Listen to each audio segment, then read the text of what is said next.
naitwa Savela Salvatori Kazaura, ni mkurugenzi wa utawala na usimamizi wa rasilimali watu.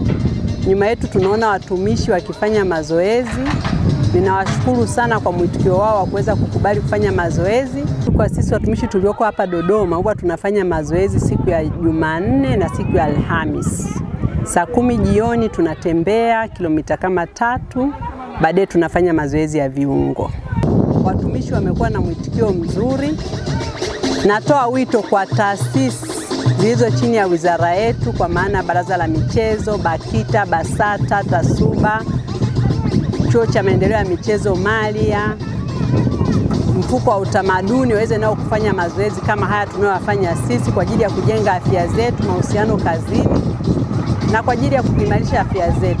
Na wale ambao hawana walimu waje hapa tuweze kuungana wapate mazoezi kama haya. Lakini zile taasisi ambazo zitakuwa na siku nyingine, bado Wizara ya Habari, Utamaduni, Sanaa na Michezo tuna maafisa michezo wataalamu.